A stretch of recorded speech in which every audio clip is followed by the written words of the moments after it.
Hi, and welcome back to the weekly update for the week of May 13th. It's been 2 weeks since we last had an update, so we have some good stuff to cover. We started Monday tracking to hit 78% of our total contract objective, and we were tracking 77% of our VSC objective. This remains to be very concerning to leadership, and we continue to have to make excuses based on contract remittances to justify our lag against forecast. So please encourage your dealers to report early and often. Recently, Ken Mack visited the Billions Auto Group to discuss ELW and EFM. While Billions has their own product offering that they strictly manage, they did indicate that they see value in ELW and would look to use it more often. I visited Northside Chevrolet with the team in Texas to explore ELW and EFM. While they love Teresa Risa, their rep, they still do have some hurdles to get over before they start to use ELW. Every year we must justify our financials and how they fit into CCNA's midterm plan. This can be a difficult task when communicating slowing growth or in correcting past forecasts. Rob Sinkow was charged with creating a presentation on very short notice to communicate Protection's MTP both in 2019 and in future years. With the challenges faced by ELW that were unexpected, this could have gone poorly. Luckily, Rob was able to create a winning proposal that communicated the challenge to senior leaders, and he and Ken were able to deliver a new forecast that significantly reduces the high risk of missing overly optimistic past forecasts.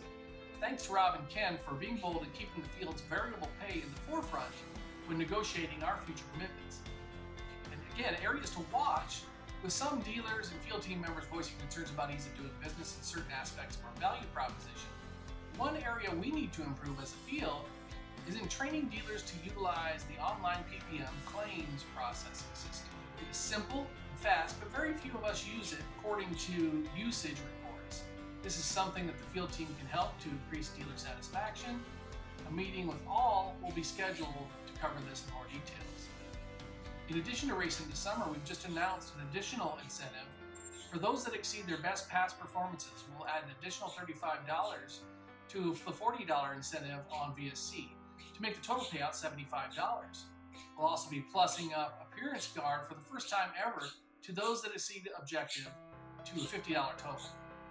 See the team's post for rules and details. Remember, this only works if you're talking about it to your dealers, so make sure you bring out notices every time you're with them and talk it up. Openings in Protections are as follows.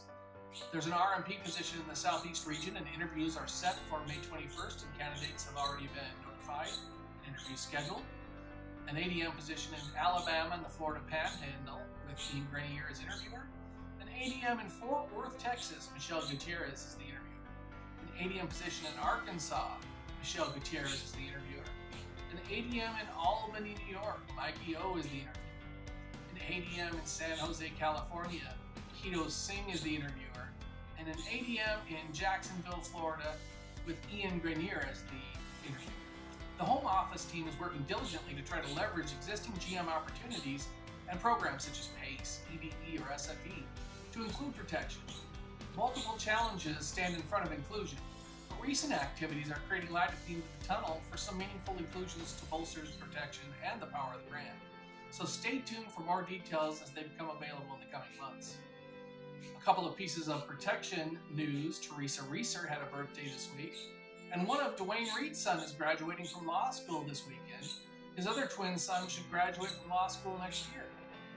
And a get well soon to Todd Howard, Rich Todaro, Kevin Rafferty, and Anna Cummings, all suffering from various ailments in the Southeast region. That's all in just one area. And our hearts go out to Angelo Likas, who recently lost his mother. And finally, Friday, we finished at 82% of our total objective tracking, and tracking at 80% of our VSC objective. Guys, please remember to get out there this week, really talk up the contest and our additional add-on to the contest. And thanks for all you do, and thanks for watching the weekly update.